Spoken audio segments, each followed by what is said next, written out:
Hey, what's going on, Who That Nation? It is yours truly, TJ Jones, the host of the State of the Saints podcast. And on this edition of the State of the Saints podcast, we have a special guest with us today. We have John DeShazier. Some of you may know him. You'll know on NewOrleansSaints.com and also covering the New Orleans Pelicans. So, how are you doing today, Mr. DeShazier? I'm doing pretty well. Well, Outside of the heat, I'm doing good. well, thank you very much for taking the time out to spend with us and Who That Nation, and on the State of the Saints podcast to talk about the New Orleans Saints. Thank you so much, sir. No, I appreciate you having me. First off, let's go ahead and just start with the first question. Training camp. I mean, a lot of people in Who That Nation are excited about training camp, but this is a very unconventional training camp that the New Orleans Saints are dealing with.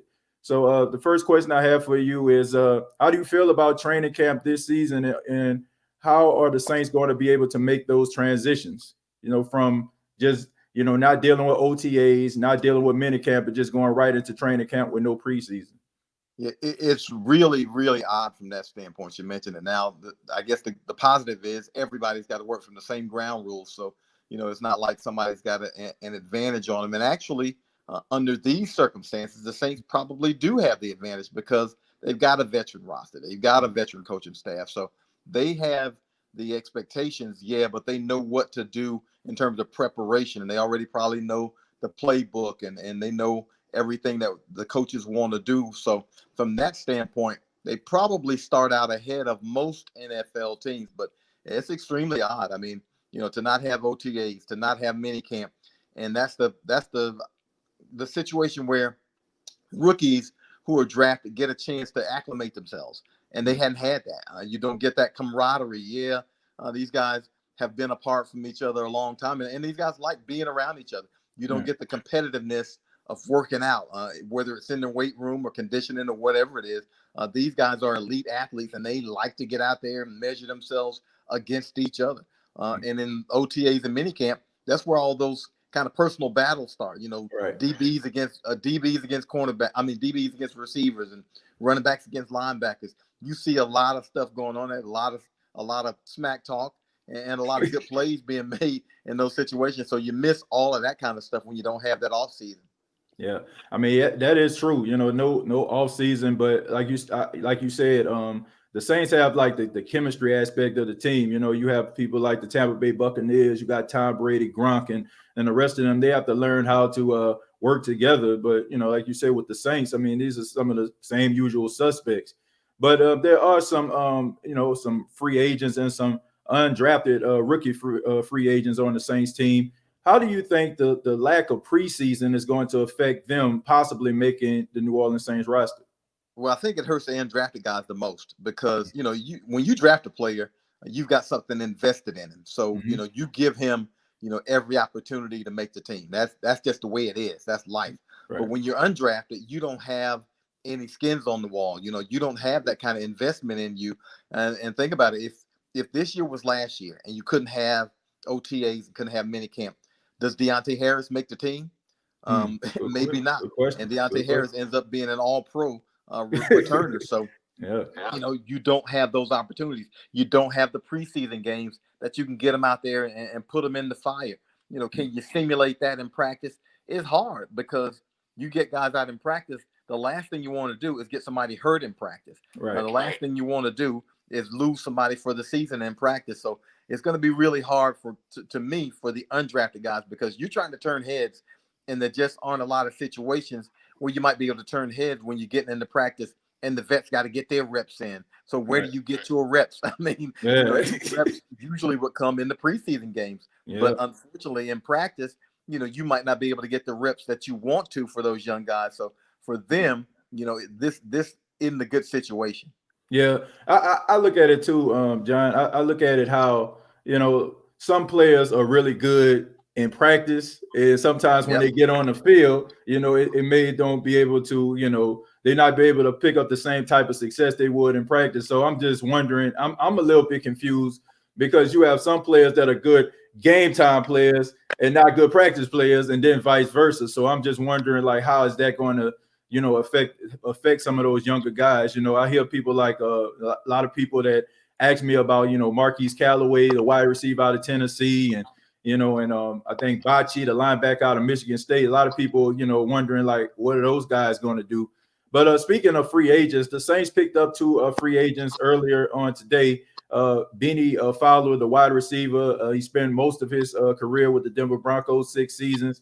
He had 2 with the New York Giants, and also Nigel Bryant, a linebacker from the Philadelphia Eagles, who had some success there. The New Orleans Saints picked these guys up right before training camp. What can these guys bring to the table, and what does this say about the Saints linebacker corps that they picked up a guy like Bryant so late? Well, I guess like at the beginning of training camp. Well, with him, you get fortunate because you get a guy who's got some experience, a guy who's been to the Super Bowl with Philly, a guy who won a Super Bowl with Philly. So he understands, what winning and success and being a part of a good team looks like. Can he give you some depth at linebacker, or can he give you some insurance? Because look, the Saints, they don't have much certainty at linebacker beyond DeMario Davis. You hope Alex Anzalone can be healthy.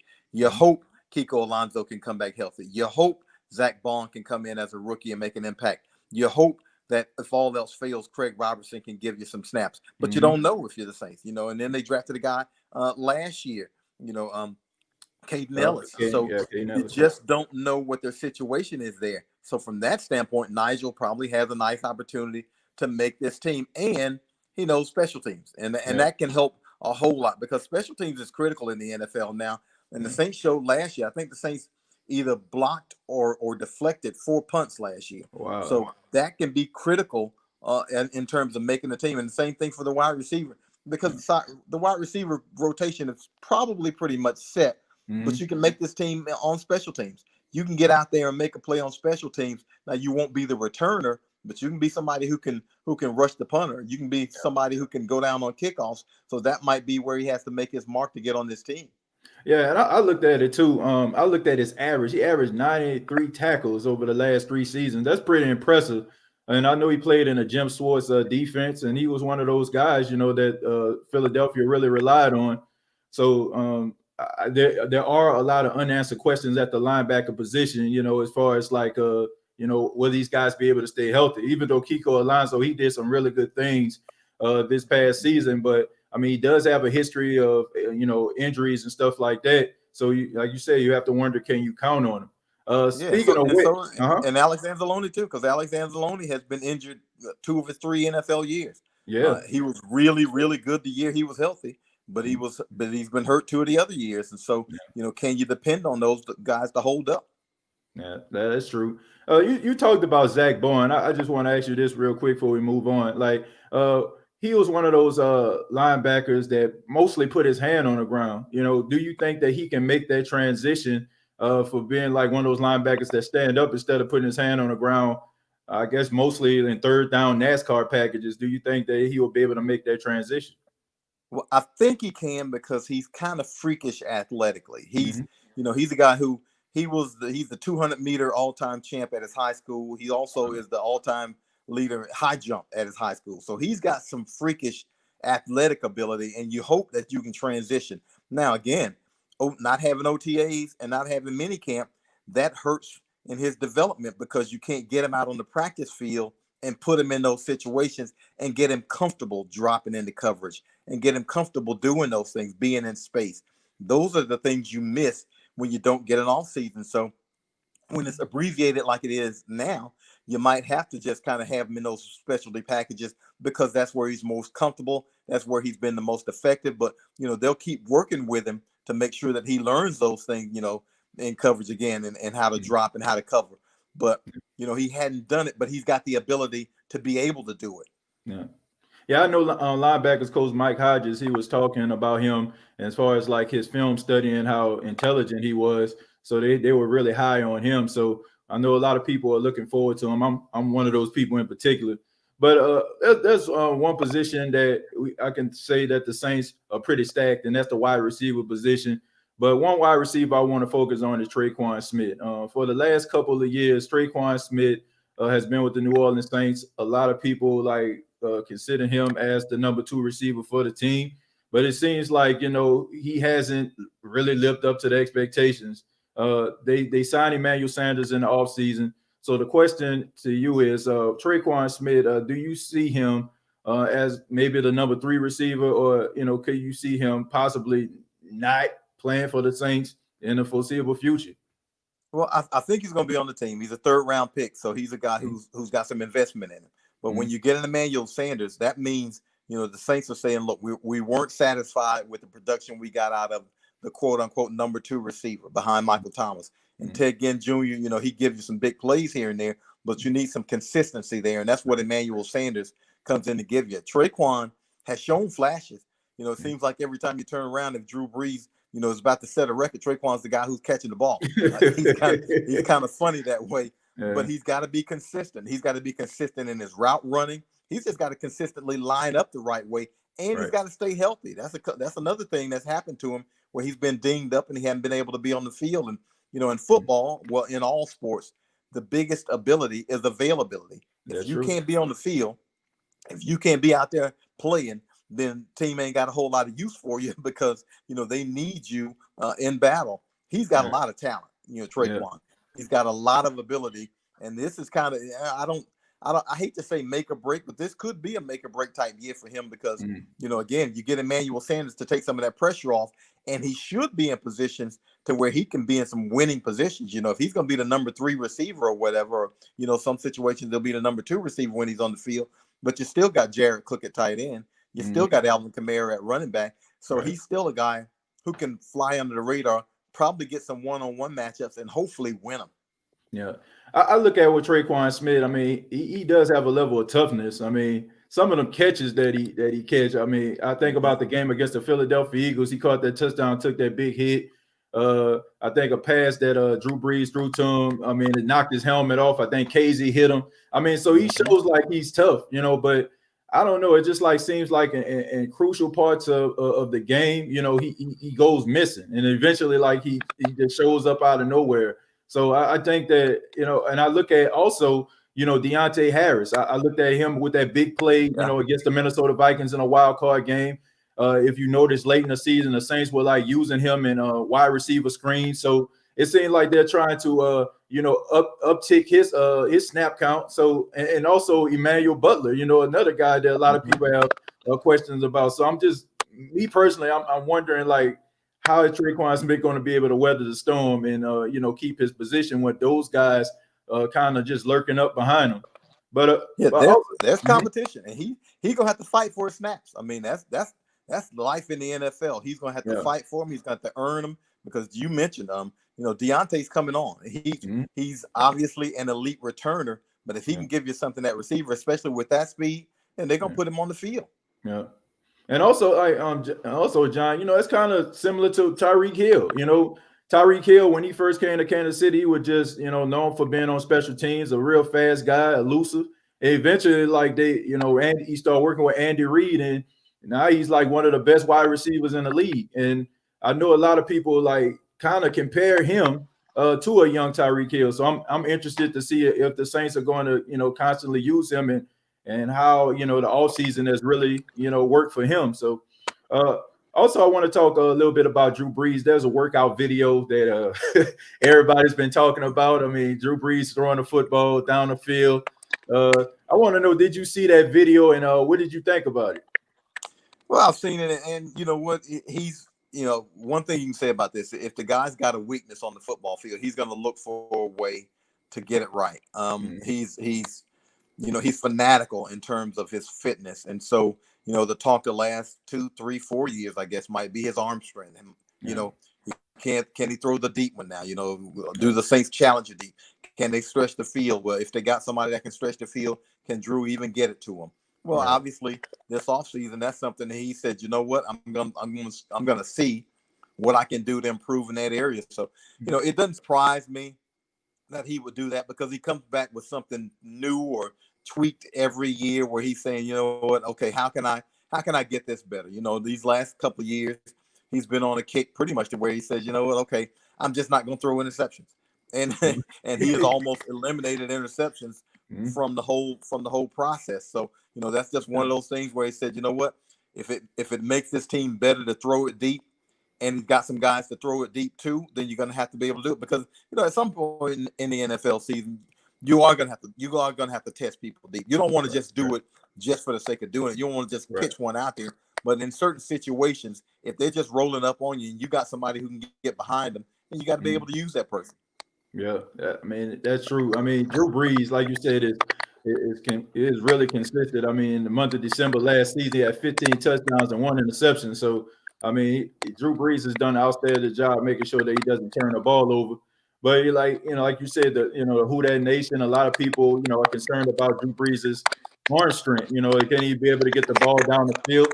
In a wild card game against the Minnesota Vikings, he threw a ball down the field, and I mean, it didn't really look that good. So a lot of people, are really concerned about that area of the Saints offense, them with the big explosive plays, like they were back in 2009, 2010, in the early 2010s. So looking forward to seeing if Drew Brees, can step it up, throwing the ball down the field. But from one great quarterback to his succession plan, we have Jameis Winston, and we also have Taysom Hill. The question is, first is about Taysom Hill. Do you think that you're going to see an increase in snaps for Taysom Hill this season, where they use him a little bit more under center than they did in years past? I think it's possible because they found something there they like. They like having him out there and putting that pressure on the defense. Now, and in some of those situations, the question might be whether Drew's going to be on the field with him, because when you put Drew out at receiver, let's be real here. That's not a threat. So you basically just got a guy out there who's not going to put any stress on the defense from that standpoint. But they like having the ball in Taysom's hands, so he might get it under center a bit more. I think we'll see him more on offense. I think we'll see him a lot less on special teams now, because if he's the number 2 quarterback, and it looks like that might be the case, if he's the number 2 quarterback, you don't want to risk him out there, on kamikaze detail where he's running down, covering kickoffs, and where he's, on the punt block team, and where he's the punt protector. You don't want to put him in those situations, even though he might be the best guy on the team in those situations, but you don't want to run unnecessary risks in those situations. So I think you'll see him less on special teams and probably a little bit more on offense. I wonder how much you will see him at tight end, because the Saints now have 3 tight ends that they really like: Jared Cook, Josh Hill, and they drafted Adam Troutman. So, maybe they drafted Adam Troutman so you don't have to use Taysom Hill as much at tight end anymore, and you can put him in those special packages at quarterback. Yeah, I mean, I like Taysom Hill a lot. I think that he does like a variety of things. He's definitely a Swiss Army knife. But I feel like if the Saints invest in him and possibly being a future quarterback of the New Orleans Saints, you definitely, like you said, don't want to have him on special teams, put him in harm's way.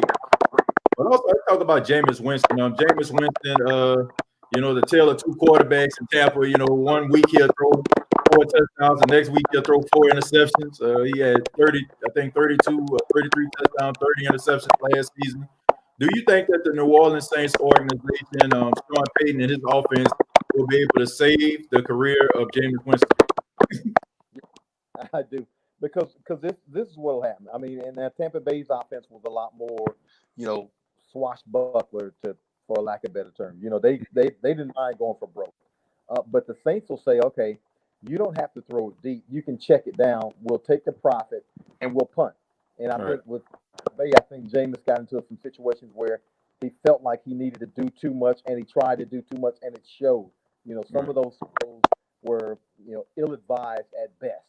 Where you can get some of that out of him, because you can say, look, don't throw it in that coverage. Don't throw it in that situation. Just dump it down to the running back here. Dump it to the tight end. Take the check down. Punt and live to fight another day. Because we probably play a better defense here with the Saints. But again, you don't want to put yourself in those situations where you just feel like you got to win it by yourself. Now, we saw some of that from Drew Brees, maybe 8-10 years ago, where when the Saints were defensively, he'd have some interceptions that you'd be like, what's going on? But he felt like he had to do it on offense. He felt like there wasn't a chance for the team to win unless they were putting up 35 a game. Well, hopefully you can get out of Jameis. You put him on a better team and say, okay, you don't have to win it by yourself. You can rely on your teammates. You can check it down with Kamara and let Alvin break a couple of tackles and get you a first down. Right. Or you check it down to, this guy, or you've got a tight end in Jared Cook that you can get in the seam and create some havoc. So, hopefully he doesn't feel like he's got to carry everything on his shoulders. And I think they can get that out of him. Yeah, and another thing too is they didn't have a running game in Tampa, for a long time. I mean, they seemed like he never really had anybody. I mean, he had Doug Martin for a while, but Doug Martin was constantly getting hurt, and it seems to me like he just never had a running game, never had one of those running backs that can, like you said, catch out of the backfield, that can make some plays, make things happen. So I think with the addition of somebody like an Alvin Kamara, in the offensive line of New Orleans Saints, have a good running game. You can have a scat bag, a guy that can pick up the first down if you check it down to him. I think it really helped him. I look at guys like him and another guy like Matthew Stafford. Guys I look at like a lot of talent, a lot of abilities, but it just seems like they play for organizations that really didn't have a running game to support some of the skill sets. So hopefully Jameis in New Orleans can resurrect his career. Another person, played for New Orleans, went to Philadelphia Eagles, came back to the Saints in the offseason, Malcolm Jenkins. My question to you is, how do you think Malcolm Jenkins is going to help the secondary of the New Orleans Saints this season? Well, I think he helps from this standpoint. One, the Saints like to play a lot of three safeties. So, he can be on the field in that situation. He's still got some game in him. He's still capable of coverage.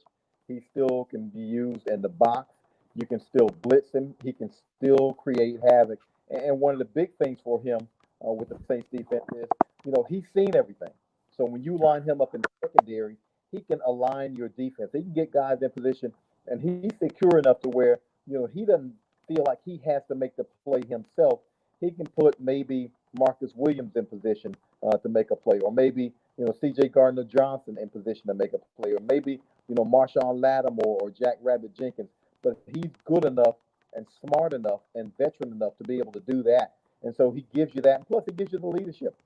And not just on the field, but in the locker room. He's a guy who's going to keep things even keeled and level-headed. So, because in the football season, there's going to be some adversity. I mean, you're going to have some games that you want back. You're going to have some plays that you want back. And he's a guy who can, kind of help coach up the defense, so to speak, because he's been around so long and he's seen everything. And again, it helps that he can still play. He can still fly around and make plays. Right. Yeah, I think that he's going to be a really good addition to the New Orleans Saints, especially for somebody like Marcus Williams. Marcus Williams, he reminds me a lot of a young Malcolm Jenkins. The first time around when he was with the Saints, some of the things that I see that Malcolm Jenkins did with the Saints, first time around, I look at Marcus Williams. The only difference is I feel like Marcus Williams has a little bit better hands than Malcolm Jenkins had, but I see a lot of him inside of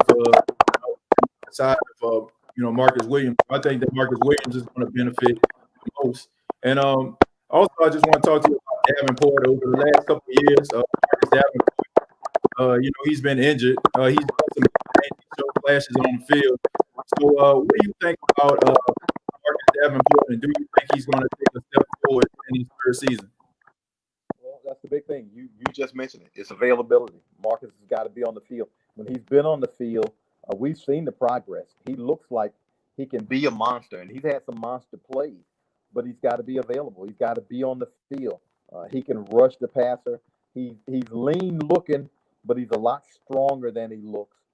He can get around the corner, and of course, it's going to benefit him to have Cam Jordan on the left side. He's on the right side, and then you got David Onyemata and Sheldon Rankins, if he's healthy, in the middle.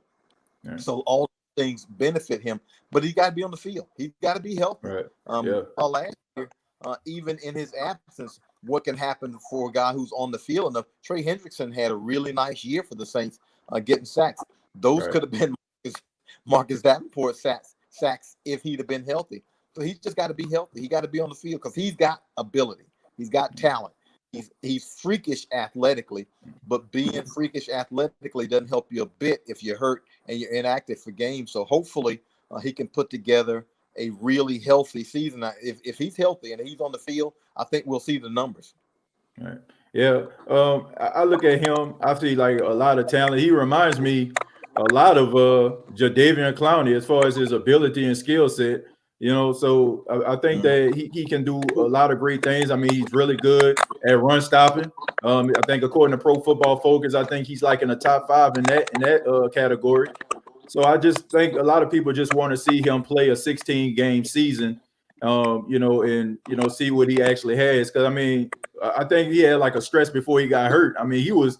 You can Yep. arguably say he was one of the best defensive lines in the Yep. league at that time. Yep. So he ended up getting injured, and it's kind of just went out the window with that. But another person, I have to talk about is Cameron Jordan. Now I've seen an interesting stat. He played 9 seasons and he has never missed a game, which is incredible. So I just want to know, what do you think about Cam Jordan, and why doesn't Cam Jordan get the recognition that most defensive linemen get for being great? You never see him like mentioned among some of the best defensive linemen.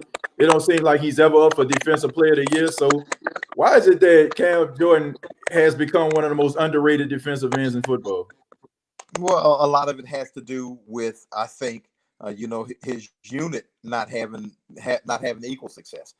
Saints defense. If you've got a great defensive player, but your defense is ranked, 20th or whatever, then people tend to overlook it and say, okay, well, how good is he if his defense ain't top 10? Right. So I think he's been shorted from that standpoint. But man, he's a monster. I mean, a couple of years ago, he had as good a year as a defensive lineman, as I've seen anybody have in terms of, sacks and tackles for loss and batted passes. And I remember he batted one up and caught it for a touchdown. He's got those kinds of skills, and he's got them, and he's relentless. You know, a lot of guys have talent, but not a lot of guys put in the kind of work that Cam Jordan does. And that's not to slight, people's work ethic. He's just maniacal. He crazy work. I mean, after practice, he's running sprints, and he's always lifting. He's always looking for something else to give him an edge. I've never seen a man, play football the way he does and have the amount of energy that he does. Down after down after down. He plays the run. He obviously sacks quarterbacks, and Mhm. so it's no surprise that he gets results because he's just relentless. And you go back to his rookie year, I don't think he got one sack his rookie year, and he Wow. got that in like the last game of the season. And Mhm. now all of a sudden, he's number 2 in franchise history in sacks. Mhm. That tells you, production he's had the last couple of years. He's just coming on stronger and stronger and stronger, and it only seems to get better. And you mentioned he hadn't missed a game. It ain't because he ain't hurt. He's had Yeah. off-season surgery the last couple of years.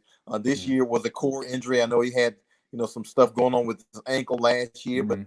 he just refuses to miss games. He Yeah. don't miss plays. He won't miss practice. When he misses a practice, it's almost, it's real noticeable when he's not out there because Yeah. he's always out there. He wants all the reps in practice, training camp or not. He wants all the Mhm. work, and that's the kind of guy that you want to build your team around. Mhm. Yeah, absolutely. And let me ask you this: there was a debate that you and Cam Jordan were having during the interview uh, about Eli Manning, and that interview actually, I think it was on Undisputed with Shannon and Skip. Did you think at that particular time?